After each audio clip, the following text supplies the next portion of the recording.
శ్రీమాత్రే నమ. జయ గురు దత్తాత్రేయ నమ. ఈ వీడియోలో మనం జూలై 21వ తారీఖు నుంచి 27వ తారీఖు మధ్యలో జరగబోయే వార ఫలాలు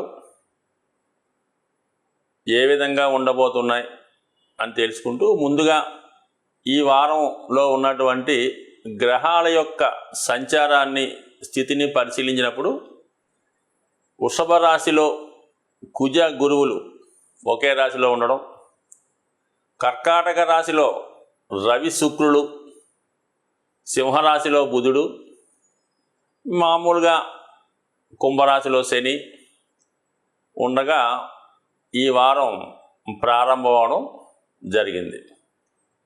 అయితే వాస్తవానికి ఈ కుజ గురువులు కలిసి ఉండడం అన్నది చాలా వరకు అందరికీ కూడా ఆర్థికపరమైనటువంటి రొటేషన్, అంటే మనీ యొక్క రొటేషన్ ఎక్కువగా పెరగడం, ఖర్చులు ఎక్కువగా ఉండడం జరుగుతూ ఉంటాయన్నమాట.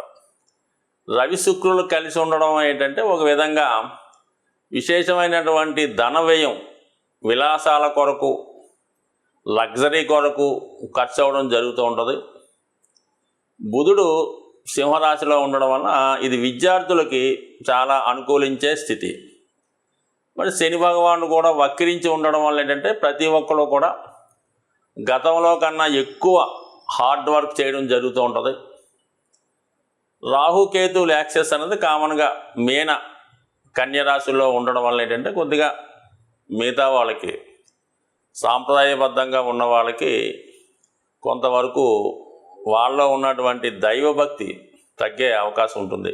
మీనరాశి వారికి జూలై 21 నుంచి 27 మధ్యలో జరగబోయే వార ఫలాలు పరిశీలించినప్పుడు రాశ్యాధిపతి అయినటువంటి గురువు భాగ్యాధిపతితో కలిసి అదృష్టం కొరకు చేసే ప్రయత్నంలో 3వ స్థానంలోకి, విక్రమ స్థానంలోకి రావడం జరిగింది. అంటే జాతకుడు ఏదో ఒకటి సాధించాలనే గట్టి ప్రయత్నంతో తన పనులు ప్రారంభించడం జరుగుతూ ఉంటుంది. ఈ ప్రయత్నంలో జాతకుడికి చాలా వరకు రక్త సంబంధికులు సహకారం లభిస్తుంది. అలాగే దైవ బలం కూడా కలగడం వల్ల తాను అనుకున్న గోల్ రీచ్ అయ్యే ప్రయత్నం అన్నది 100% జరిగే అవకాశం ఉంది. అయితే గురువు ఈ మీనరాశి వారికి రాశ్యాధిపతితో పాటు దశమాధిపత్యం కూడా రావడం వల్ల, మరి కుజుడితో కలిసి 3వ స్థానంలో వెళ్ళడం వల్ల ఏమవుతుందంటే జాతకుడు గట్టిగా ఉద్యోగ ప్రయత్నం చేసే ప్రయత్నాలు జరుగుతాయి. ఆ ప్రయత్నంలో ఖచ్చితంగా సక్సెస్ అవుతాడు. అలాగే విద్యార్థులైతే వాళ్ళ యొక్క ప్రయత్నంలో ఒక మంచి కాలేజీలో ఒక ఉత్తమమైనటువంటి సీట్ సంపాదించే ప్రయత్నంలో కూడా విజయ అవకాశాలు చాలా పుష్కలంగా ఈ రాశి వారికి ఈ వారం రావడం జరుగుతుంది. అలాగే ఏ పనైనా ఆలస్యం చేయకుండా ముందుగానే మంచి పకడ్బందీ ప్లాన్తో, దైవ బలంతో ప్రారంభించే అవకాశాలు ఉన్నాయి. అలాగే జాతకుడు గతంలో కన్నా చాలా హార్డ్ వర్క్ నేచర్తో కలిసి ఉంటాడు. సహజంగా తనకు ఉన్నటువంటి పోస్ట్ పోన్ మెంటాలిటీని తగ్గించుకొని చాలా చురుగ్గా వ్యవహరించే అవకాశం ఉంది. దానికి అదనంగా ఆర్థికపరమైన సహకారం కూడా మరి ఇప్పుడు జాతకుడికి కొంతవరకు పెరిగే అవకాశం ఉంటుంది. తన వృత్తిరీత్యా ఆదాయం పెరుగుతూ ఉంటుంది. అంటే కుజుడు 3వ స్థానంలోకి రావడం, 1000 స్థానంలో ఉన్నటువంటి శని భగవానుడు వక్ర గమనంలో తన ప్రభావాన్ని లాభస్థానం మీదకి చూపిస్తూ ఉంటాడు. సుమారుగా ఇంచుమించుగా నవంబర్ 14 అటు ఇటు వరకు కూడా జాతకుడికి కొంతవరకు ఖర్చులు తగ్గి, బాధ్యతలు తగ్గి, కొద్దిగా ధనం మిగలడం జరుగుతూ ఉంటుంది. ఆ కారణం వల్ల జాతకుడు తన వ్యక్తిగత అవసరాలకి ఆ ధనాన్ని ఉపయోగించుకోవడం జరుగుతూ ఉంటుంది. అంటే మొత్తం మీద కొంత ఫైనాన్షియల్ బడ్జెట్ జాతకుడు తగ్గుతుంది. ఫర్ ది సేమ్ టైం కుటుంబంలో వాళ్ళ యొక్క ఎవరికో ఒకరికి, అంటే కుటుంబంలో ఇతని జాతకుడి మీద ఎవరైతే ఆధారపడుతూ ఉంటారో వాళ్ళలో ఒకరికి ఆదాయం పెరగడం వల్ల, అది భర్త కావచ్చు, సంతానం కావచ్చు, కొంతవరకు ఈ విధంగా ఆలోచించినా కూడా జాతకుడు బడ్జెట్ తగ్గుతూ ఉంటుంది. ఆరోగ్యపరంగా చూసుకున్న గతంలో కన్నా చాలా ఉత్సాహంగా జాతకుడు వ్యవహరించడం వల్ల మొత్తం మీద ఒక కొత్త వ్యక్తిని మనం ఈ మీనరాశి వారిలో ఇప్పుడు చూసే అవకాశం ఉంటుంది. ఇక పంచమంలో శుక్ర రవులు ఎలా ఉంటారంటే జాతకుడిలో ఉన్నటువంటి టాలెంట్ రుజువు చేసుకునే సమయం రావడం జరిగింది.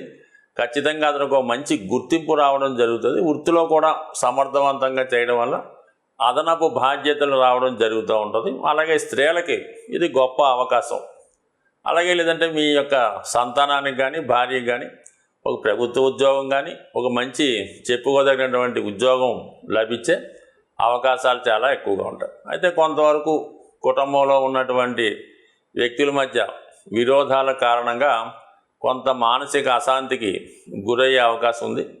అలాగే బుధుడు 6వ స్థానంలో ఉండడం కూడా కొంతవరకు సప్తమాధిపతి 6లో ఉండడం, చతుర్థాధిపతి 6లో ఉండడం, దాని మీద శనిగ్రహ దృష్టి ఇవి మీ కుటుంబంలో ఒకరికి ముఖ్యంగా అది భార్యక లేదా తల్లిగారిక విషయంలో అనుకోకుండా మరి కొంత అనారోగ్య సమస్యలకి లోనవ్వడం కానీ సడన్గా సిక్ అవ్వడం కానీ జరిగే సూచనలు ఉంటాయి. కాబట్టి కొద్దిగా ఏదో వయసులో పెద్దవారై ఉన్నవాళ్ళు కానీ కొద్దిగా వృద్ధులు లాంటి వాళ్ళు ఎవరన్నా ఉంటే వాళ్ళు ఆరోగ్య విషయంలో కొంతవరకు శ్రద్ధ తీసుకుంటే కొంతవరకు మంచిదని ఒక సూచన. ఎందుకంటే కొంత ఖర్చులు కూడా పెరుగుతున్నాయి.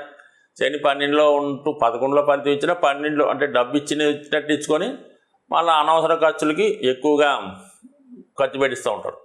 శని దేనికి రోగాలకు కారకుడు, హాస్పిటల్కి కారకుడు, అనవసర ఖర్చులకు కారకుడు. ఇవన్నీ కూడా జాతకుడికి ఎలా ఉంటుందంటే ఈ ఊపిరి పీల్చుకునే విధంగా ధన వ్యయం జరుగుతూ ఉంటుంది.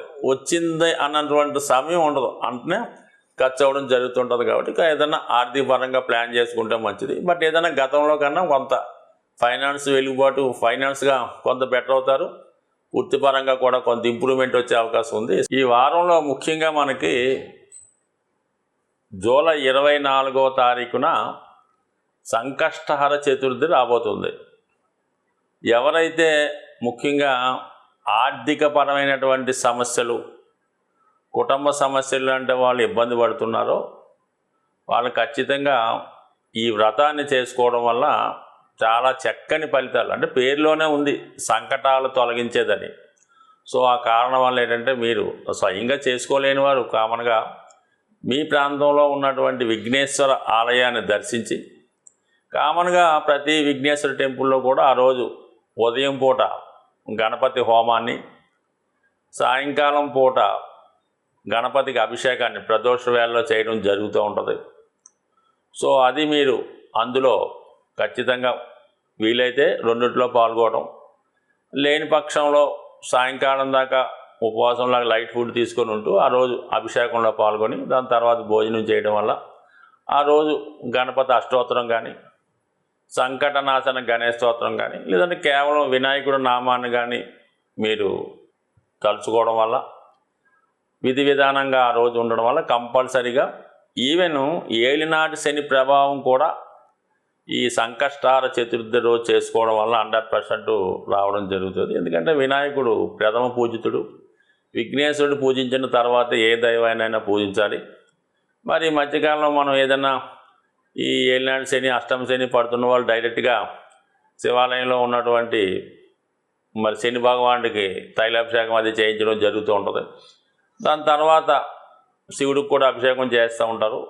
అయితే ఏంటంటే ఫస్ట్గా చేసినటువంటి గణపతి పూజ అన్నది అంటే పూజా రూపంలో చేయడం వల్ల కొంతమంది చేస్తుంటారు, కానీ వ్యక్తిగతంగా చేసుకుందాం ఉన్న వాళ్ళు ఇలా విధంగా చేస్తుంటారు. కాబట్టి సాధ్యమైనంత వరకు మరి ఈ సంకష్టాల చతుర్థి ఈ వారంలో చేసుకోవడం వల్ల ముఖ్యంగా అటు ఏలినాటి శని, అలాగే రాహుకేతు దోషం వల్ల ఇవన్నీ కూడా తొలగే అవకాశం ఉంది. కాబట్టి ఖచ్చితంగా అంటే ఏ నెలలో కన్నా ఈ ఆషాఢ మాసంలో మరి ఇదొక మంచి పర్వదినంగా భావించి అందరూ పాల్గొనడం వల్ల కంపల్సరీగా మీకు గ్రహాలన్నీ కూడా యోగించి మంచి ఫలితాన్ని ఇవ్వడం జరుగుతుంది. ముఖ్యంగా అపనిందలు లాంటివి ఏమన్నా ఉన్నా ఖచ్చితంగా అవి తొలగి ఒక ప్రశాంతమైనటువంటి జీవితాన్ని ఇచ్చే అవకాశం ఉంది. స్వస్తి.